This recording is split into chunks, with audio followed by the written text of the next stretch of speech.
今度はロシアの化学工場に対する連続攻撃。化学工場で作られる様々なプラスチックやゴム製品、各種合成製品は軍需産業にとっても非常に重要な原料やパーツなどをもたらしてくれるものです。ウクライナのこうした新たな標的に対する攻撃は、ロシア側の守備をさらに困難なものに変えるでしょう。皆さんごきげんよう、上川かおるです。今回取り上げる話題はウクライナ情勢。戦争の細かな点については地上波のニュース報道では取り上げてくれません。ぜひともこのチャンネルで戦争の最新情報をアップデートしていってください。まず最初に化学工場に対する攻撃のニュースから取り上げておきましょう。ロシアのタタルスタン共和国ニジネカムスクにある石油化学工場に対する攻撃が実施されました。ロシア国内においても最大級の規模の化学工場であり、民間需要と軍需それぞれに対しても非常に重要な施設です。攻撃の成果については住宅街から遠いということもあり、現在のところその破壊規模については明らかになっていません。遠方から見ても黒煙が上がっていることから少なくとも数機のドローンによる攻撃は成功したようです。ニジネカムスクは前線から見ると1200キロ程度の位置であり、ロシア側としても相変わらず防空網でドローンを捉えきれていないようです。そしてもう一箇所に対する攻撃が前線からなんと2100キロ程度離れたかなり遠方の石油化学工場に対する攻撃を実施しました。こちらはロシアチュメニ州にある工場です。工場では天然ガスの処理を重点的に行っていたとのことです。こうした化学プラントは非常に繊細な機器類なども非常にたくさん稼働していますから、一旦攻撃を受けると修復には多くの時間と資金が必要となります。続いては前回から伝えているロシアの低品質ガソリンの悪影響について、財政悪化の続いているロシアの地方政府においては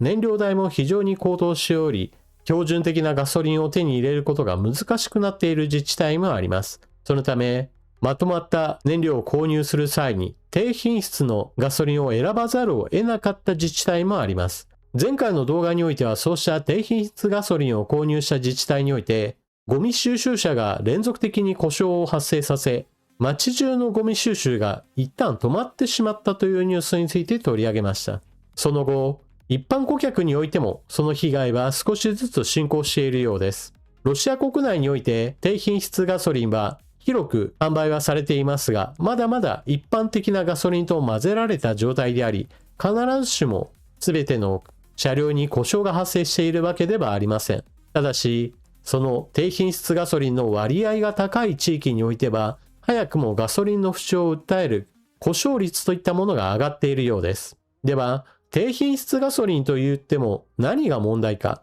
まず第一の問題は、硫黄分が非常に多いということです。これに伴ってエンジン周りの部品、スパークプラグや燃料ポンプ、インジェクターなどに不具合が発生する可能性が高いと言われています。また、全般的に言っても、エンジン内の不調を引き起こし寿命は縮まるだろうと言われています。さらに今回ロシア国内において低品質ガソリンの製造が認められた際に合わせて量をかさ増しするために添加物の使用も認められました。その中にはロシア国内ですら使用禁止されていたはずの発がん性物質についても特例的に認めるというような話となっており、すぐに問題にならないからといって非常に国民の健康を危険にさらすようなことも行っています。ちなみにプーチン大統領がロシア国内においてどこか地方の視察に訪れる際には、プーチン大統領の行く手のガソリンスタンドだけ一時的に値段が下げられて、プーチン大統領が去った際にはすぐさま元の高い値段に戻されてしまうという現象が報告されています。相変わらずプーチン大統領の部下たちは実際に何が起こっているかについて大統領に報告を上げていないその証拠ではないかと言われています。次の話題。ロシア版 Amazon ワイルドベリーズの被害額想定額がさらに上昇しました。現在アメリカの報道ではワイルドベリーズの被害額については本体だけで5500億円前後の被害に到達していると報じています。一方、ロシアの反政府系メディアはワイルドベリーズ本体の被害額が5500億円程度なのに対して物流拠点に対して商品などを預けていて商売を行っていた様々な業者の被害額は4000億円を超えるだろうと試算を行っています。つまり合わせて9500億円規模の被害へと達しているというのです。これらの中に特に問題となっているのが小規模業者です。大きな企業であれば倉庫に預けていた商品が全て焼けたとしても、まだ企業として存続できる可能性があります。しかし、小規模業者の場合だと全てワイルドベリーズに預けた状態だったことから、この後、多くの業者が倒産になるだろうと言われています。ワイルドベリーズは戦争による被害については、これは自分たちにとっては責任のない事態だとして、小規模業者に少しお見舞い金のようなものについては振り込むものの、全額保証については拒否しているとのことです。小規模業者が倒産した場合、経営者の元にやってくるのは、おそらくは徴兵事務所のスカウトの人たちでしょう。続いてのニュース、ウクライナの国産ミサイルについてのニュースが入ってきました。これまでウクライナは様々な自分たちにとって足りないものを国産化するといったことを行ってきました。大型のドローン、小型のドローン、海上のドローン、様々なドローン兵器についての開発を行い、それらを戦場に投入し、ロシアに反撃を行っています。それらの開発兵器の中には、これから活躍が期待されている巡航ミサイルや、さらにその先、弾道ミサイルや迎撃ミサイルについての話も出ています。順番としては、まずは弾道ミサイル。従来ウクライナが保有していたどの兵器よりも、より早く、そして破壊力をある兵器として開発が進められています。ゼレンスキー大統領はすでにウクライナ国内における実地テストなどを何とか行っており、今年秋からでも使用を始めるだろうという話をしています。もちろんこれについては本格的な投入というわけではなく、作りながら改良を行うような形での投入となるでしょう。ですから、様々な兵器と混じることとなり、決してこれが新型のミサイルだなどというような形で目立つというわけではないでしょう。おそらく本格的な投入については来年になるはずです。一方において、迎撃ミサイル問題については、まだまだ難問が山積みです。まず、アメリカのトランプ大統領がパトリオットミサイルのライセンス生産についてある程度認めるというような話を以前行いました。し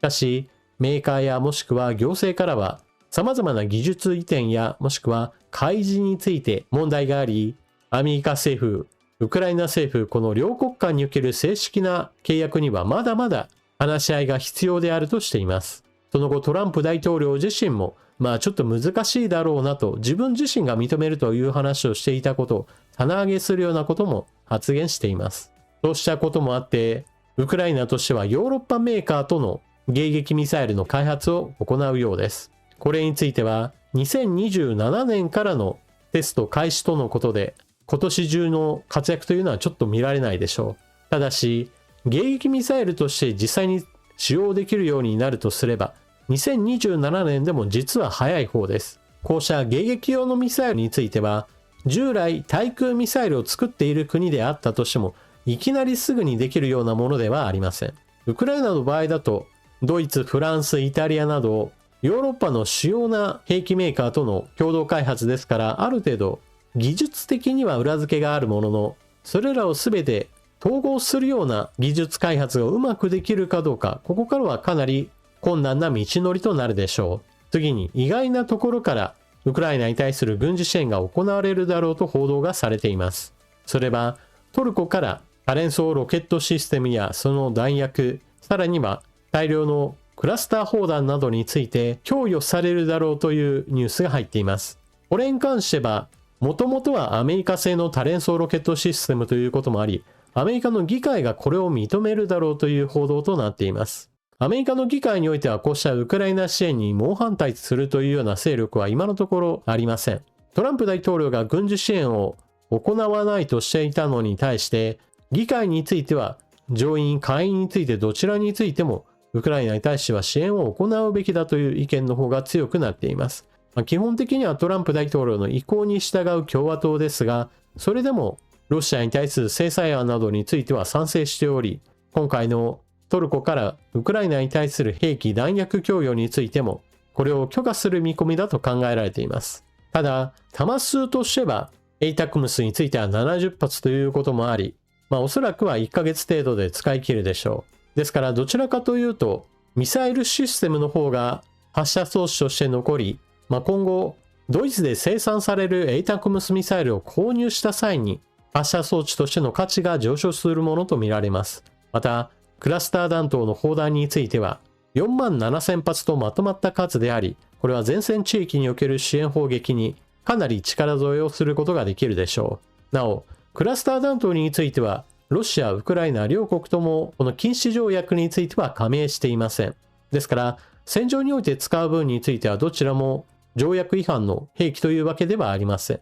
問題なのはこうした兵器を一般市民に向けて使うかどうかです。ウクライナ軍が前線においてロシア軍相手に使うのに対して、ロシア軍は例えば北の都市ハルキウなど住宅街などに対するクラスター弾頭の投入なども行っており、これが戦争犯罪に該当すると指摘されています。次の話題。北朝鮮がウクライナに対して兵士を派遣するという話題については前回解説を行いました。ウクライナのゼレンスキー大統領は3万人から5万人の北朝鮮兵士が前線に投入されるだろうとしています。また、この続報として兵士だけではなく労働者についてもロシアに派遣するというニュースが入っています。北朝鮮からロシアに派遣される労働者は基本的には北朝鮮政府とロシア政府との間の契約であり、実際に働きに出る北朝鮮の人たちが給料をたくさんもらえるというわけではありません。給料については北朝鮮政府に入って、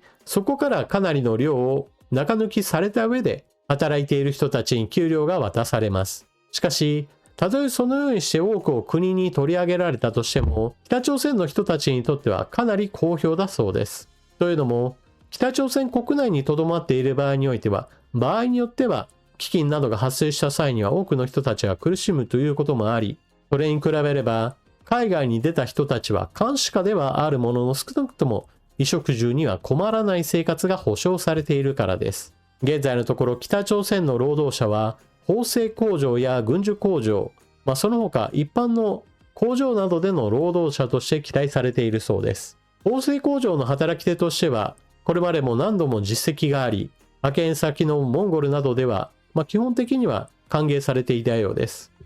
その他、現在では下火になったとは言われていますが、外地での労働者派遣については、基本的には従順な労働者としての定評があり、受け入れた国での評判というのは基本的には良いとされています。それはあくまでも北朝鮮という国家の厳しい監視下にあり、本国に残した家族などを思うと脱走などができないといった事情などもあるでしょう。実際にこうして外地に派遣された労働者が派遣先の国でどこかの国に亡命などをした際には、本国に残された家族は強制収容所などに放り込まれてしまうといった話などが韓国の報道誌で流れています。最後に、戦争研究所の発表しているレポートによると、ウクライナ軍、ロシア軍の前線における戦いは一進一退といったような状態が続いており、決してどちらかが連戦連勝というような状態ではありません。ただし、一部地域においては、ウクライナ軍が取り戻すところもあれば、ロシア軍がじわじわと前進するようなところもあり、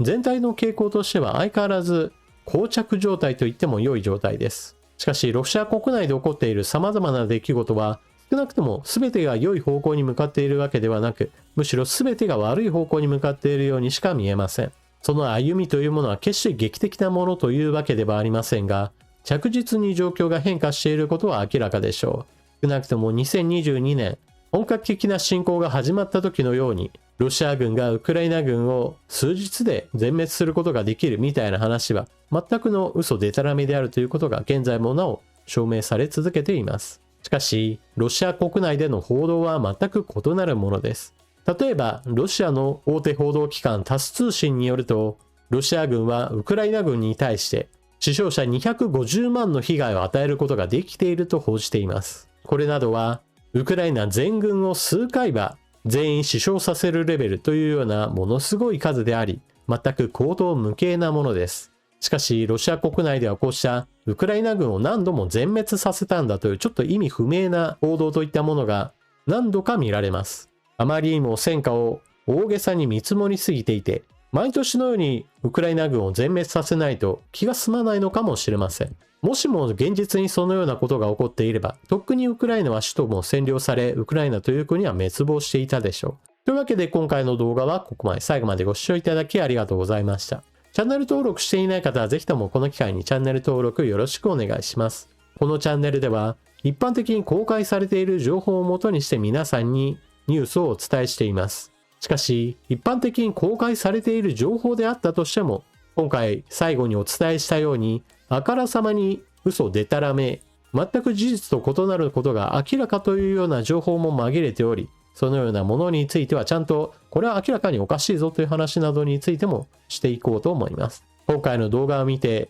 良かったなもしくは役に立ったなと思われる方は、ぜひとも他の方に推薦したり、スーパーチャットの利用、ハイプなどもよろしくお願いします。これはそれぞれの方の視聴環境によって異なるとは思いますが、そうした選択肢が出ている場合においてはご利用してくれると嬉しいです。それでは次の動画でまたお目にかかりましょう。またね。